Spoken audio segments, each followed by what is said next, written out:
Hello and welcome to the coming conflict on October 2nd, 2024.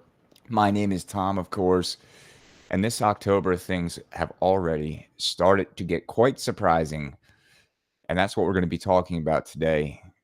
First, let me start by saying please follow me on X. If you're watching on YouTube, follow me on Rumble. If you're watching on Rumble, follow me on YouTube. The links are down in the description. I haven't been using X that much, but I will. It comes and goes. I do it in spurts. I started a new job, so I've been pretty busy. So let's get right into it.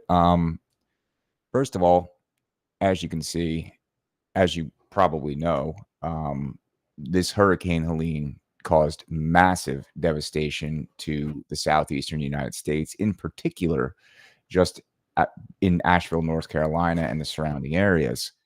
They're saying that it's going to take it could take months to restore power to some of these areas. I'm going to show you some of these pictures. It's freaking horrific. I'm hearing reports that there's just hundreds of people missing. There's no real account for how many dead. The federal government is completely disconnected. They don't give a crap about these people or what's going on down there. No surprise with potato head former Vice President Joe Biden at the helm.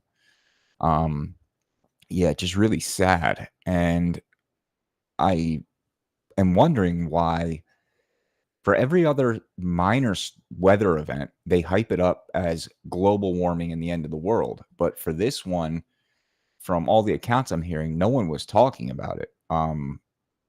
My father-in-law lives down there and he called and he seemed all right, but I wasn't hearing about anything besides him calling was the only thing I heard about this storm from the news.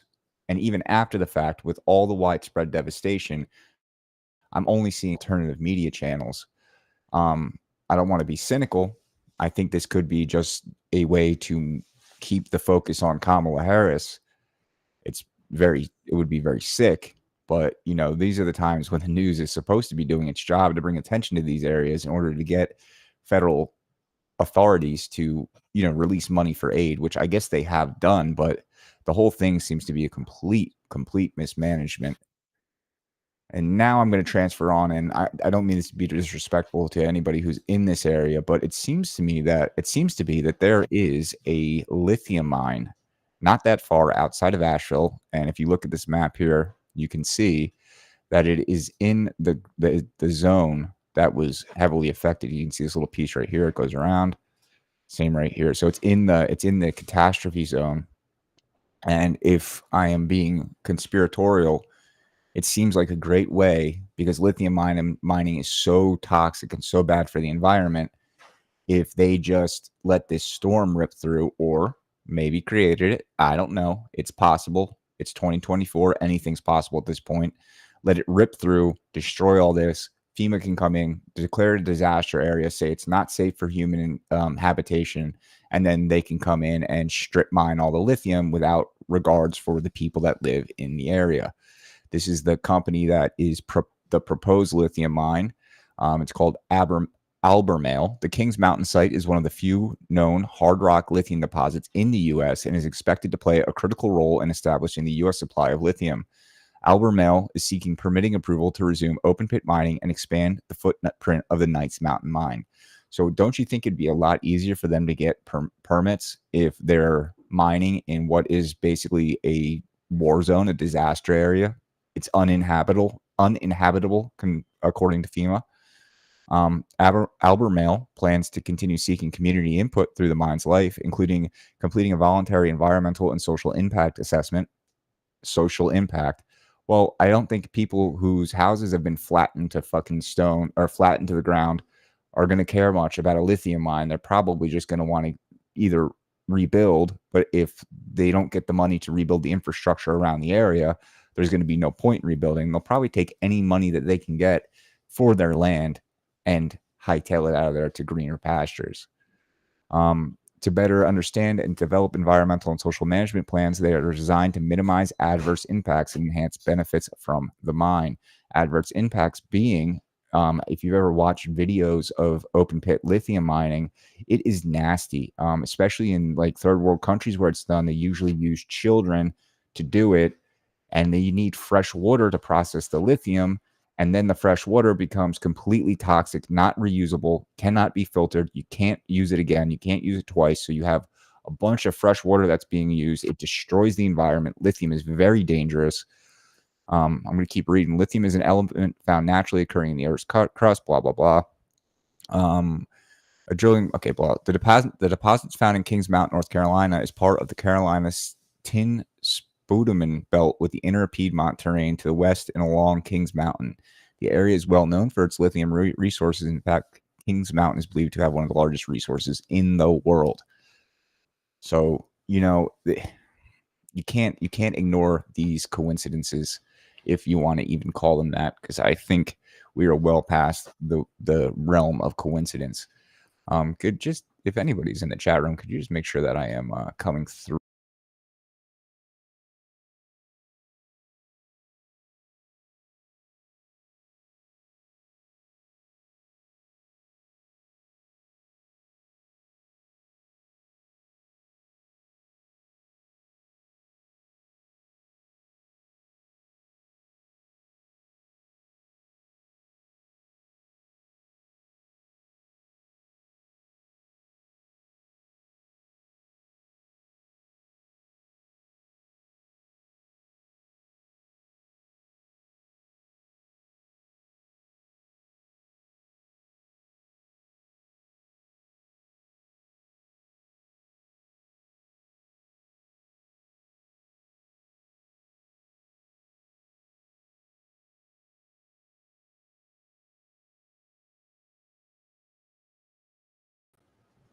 Hold on one second. I don't know what just happened here. Give me 1 second. So I know you can see my screen. I don't know if we can see me, though. Okay, I'm just going to keep going, and hopefully you guys can see the screen.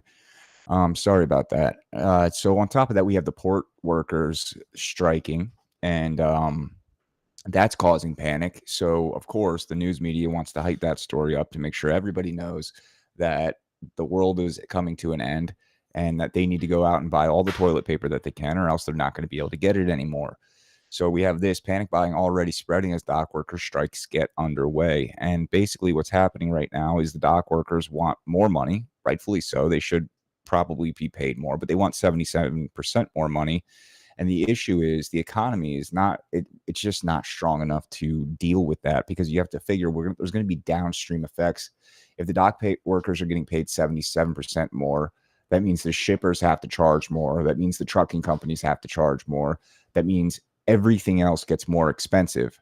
Colloquially, that's what inflation is. Inflation is actually the creation of money, creation of too much money. But the way that we use it in our modern parlance is, too much money chasing too few goods. So as people start getting paid more, everything has to go up in price. It's an inflationary pressure from these dock workers going on strike. And if you guys haven't seen the video, I don't have it pulled up. You really should watch. The dock worker union leader boss is a real a-hole, and he's basically holding the entire country's economy hostage. So there's that too. So if you haven't stocked up, go get some toilet paper. Get your necessities. I would recommend baby formula. I would recommend medicines. If you have prescription medication, see if your doctor can write you an extra month or two of that prescription so that you have it. You got to understand that a lot of our active pharmaceuticals are shipped in from overseas. So it's going to be harder to get these things in the short and medium term, if not the long term. I'm hearing stories about toy companies moving inventory forward so that they have inventory for Christmas. And this is only in October. There are these stories that are popping up on Twitter /X, whatever you want to call it, of bare shelves. But we also have to take into account this is in the disaster area. So whether it's from the disaster or just from the dock worker strike, it's a little hard to tell right now. But either way, this situation is going to make everybody's lives more difficult, and it's going to make the recovery efforts nearly impossible. Because if you remember back at the front, this first story, it said 360 substations are down. Power restoration could take months. Now you have to take into account that a lot of the components that we use for our substations and power generation come from overseas, not just China, but France, the Netherlands, Germany. A lot of these components we do not make here anymore, and we don't just have them laying around, so it's going to be a weird month. This is only the second day. All of this happened on the first day of the month. And then on top of that, we have a presidential election coming up. And in case anybody missed it, we did have that debate last night between Vance and Waltz. Vance completely decimated the guy, made him look like a cartoon, made him look like a clown. Good. But I've noticed that it's not moving the polls. People aren't paying attention to this stuff right now. I think that things are getting too out of control, and the normal political cycle that it would be happening around this time for an election that's coming up in 30 some odd days, it's not having as much impact. I think people are fatigued by politics. They're fatigued by politicking from politicians. They're fatigued by being lied to by the media, by politicians, by everybody. They're being gaslit constantly, and people are sick and tired of it. And I think they're just tuning out because the what would you call it? The viewership for this debate, both live on regular terrestrial networks like, CNN or wherever this was broadcast, and on the internet, was very low, very low. I watched it, and even though there was some good parts, I fell asleep. I'm just not that interested in politics at the moment. There's too many other things going on, and I think that is probably true for most people. Now we'll get to the big one, the scary one. Israel said planning massive retaliations. Likely targets include oil and gas rigs, nuclear sites. So what happened is Iran launched a volley of missiles into Tel Aviv, I believe. Israel's claiming it shot them all down. That's not true, simply because I watched the video. You can see some of these missiles impacting on the ground. I also heard something, I couldn't find it, but apparently there was a mass shooting event that took place in Tel Aviv right beforehand. So Israel's basically saying we're going to retaliate. Israel's kind of off the chain now. They're just going to start doing whatever the hell they want, is my guess. They're going to escalate. One of the Zero Hedge writers basically put it that they're on the escalation path, and they're going to escalate. And if you're in the way, you either need to get out of the way, or you're going to get smashed. So that's great, because we have already shipped American boys and girls over there to protect a foreign country once again that would not do the same for us if we needed it. Where's the aid for America? You know what I mean? Israel gets it. Ukraine gets it. All of these countries get it. It's not singled out to one country that I have a problem with. The issue is all of them. We shouldn't be sending aid to these. They announced an aid package right after the hurricane. I mean, how disgusting is that? I'm just going to go ahead and turn my camera off too, since I'll leave it there. I know my camera's frozen. I don't know what happened. Well, I know what happened, but yeah. So we're tiptoeing to the path of World War III. Things are getting absolutely nuts. We got war breaking out. Even more. Remember, Russia's still happening. Remember, China and Taiwan could pop off at any minute. We still got North Korea. Israel and Iran are actively trying to destroy each other. Okay. And instead of the American government listening to the American people and keeping the American citizenry out of this fight, it seems like our politicians and leaders want us to be involved. We're sending all of our money over there.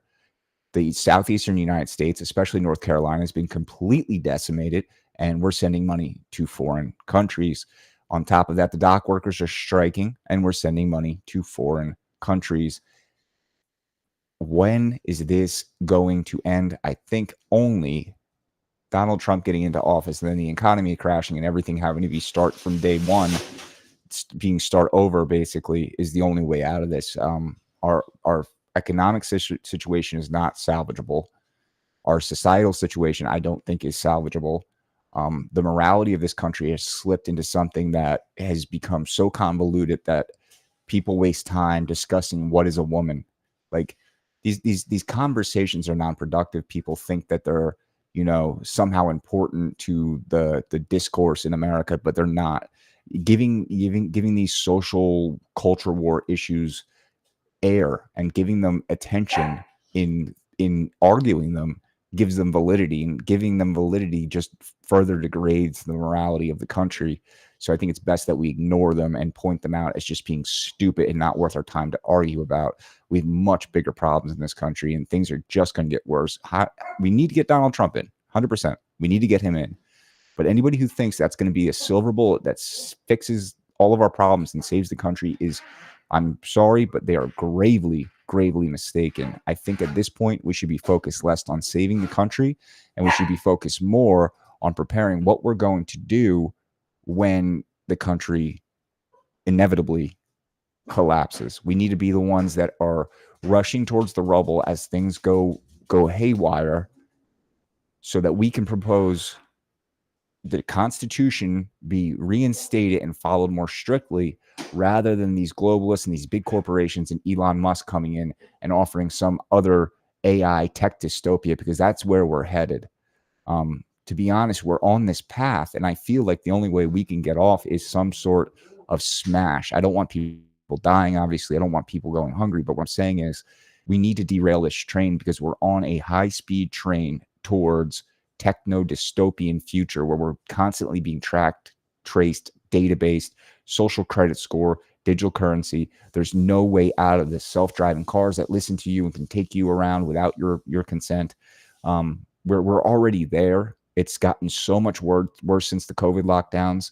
It was all unleashed on us at once, and now I think it feels like people are becoming more and more accustomed to it. We can't become accustomed to it. We need to derail this train somehow, and that's why I'm of two minds about this dock workers strike, because that could do it. It's going to cause a lot of pain and suffering for Americans, though, but unfortunately, there's no way out without everybody suffering a little bit and sacrificing a little bit. So I would say make sure you're getting ready, prepared. Toilet paper, paper towels, medicine, food, water especially. You could always just leave your bathtub full, fill it up at nighttime. And then when you use the shower in it, and then fill the bathtub back up. Boom, something goes wrong, you always have fresh water and that you can use. Bathtubs, probably, if I had to guess, 50 to 100 gallons. So that'll last you and a family of 3 or 4, maybe a week if you're conservative with it. Food, you can go a little longer without, but you can still spend not that much money and get canned food from the grocery store. You don't necessarily have to spend money on expensive MREs or those like 4 Patriots or Ready Hour meals. I have them. I like them. They're nice to have. It's a good peace of mind, but you don't need to spend a lot of money to be prepared. Also, think about medical supplies, Band-Aids, get a first aid kit, get a big one, get something to treat bleeding. Just think about these things, like things that would normally sit in your cabinet you don't use because it's not an emergency. Go out and pick some of those up and just stick them in a space. And if you don't need them, you don't need them. If the food you buy doesn't get eaten in an emergency, it'll get eaten eventually. And this way you have peace of mind knowing that as the train goes down the tracks and things get crazier and crazier, because trust me, people, they are. Because either Kamala Harris gets in and just outright destroys the country, or Trump somehow makes it in and they destroy the country anyway. So there's no way off of this train. There's no way off of it. We have to stop thinking of things with the bias of the current time. We have to look retrospectively at history, of the histories of humanity, and the fact that all nations fail over time. All of them. All of them. Every nation eventually fails. We're in a cycle that we're not better than. We can't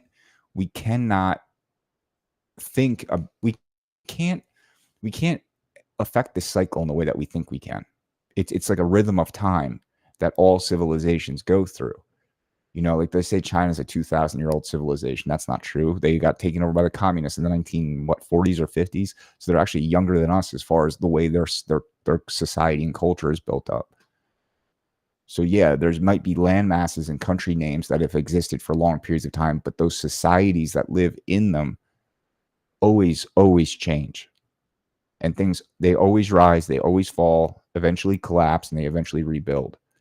Just because everything crashes around us doesn't mean we all have to die. We can be prepared, and we can be the ones that rebuild, and we can be the ones that dictate how we're going to make things right for this next beat in the rhythm that is the cycle of humanity. But with that, everybody, sorry for the technical glitch. I hope that you enjoyed it. And remember, in the information war, knowledge is power, but awareness is victory. Have a good day, everybody. God bless.